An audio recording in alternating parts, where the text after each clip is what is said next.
నూతన సంవత్సర వేడుకల సందర్భంగా Hyderabad city police commissioner Sajjanar కీలక ప్రకటన చేశారు. జనవరి 1వ తేదీ వరకు స్పెషల్ డ్రంక్ అండ్ డ్రైవ్ కొనసాగుతుందని, మద్యం తాగి వాహనం నడిపితే జైలు శిక్ష తప్పదని హెచ్చరించారు. ప్రజలు బాధ్యతాయుతంగా ప్రవర్తించి పోలీసులకు సహకరించాలని సజ్జనార్ కోరారు.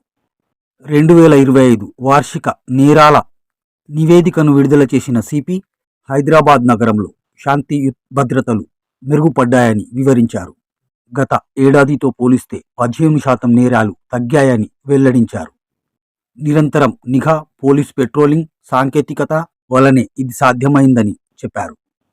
మహిళలు, చిన్నారుల భద్రతపై స్పెషల్ నిఘా పెట్టామని అన్నారు. పోక్సో కేసులు గణనీయంగా తగ్గడం సానుకూల పరిణామమని పేర్కొన్నారు. డ్రగ్స్పై జీరో ట్రోలర్ విధానం అమలు చేస్తున్నామని, ఈ ఏడాది 368 కేసులు నమోదు చేసి 6.45 కోట్ల విలువైన మాదక ద్రవ్యాలు సీజ్ చేసినట్టు సజ్జనార్ వెల్లడించారు.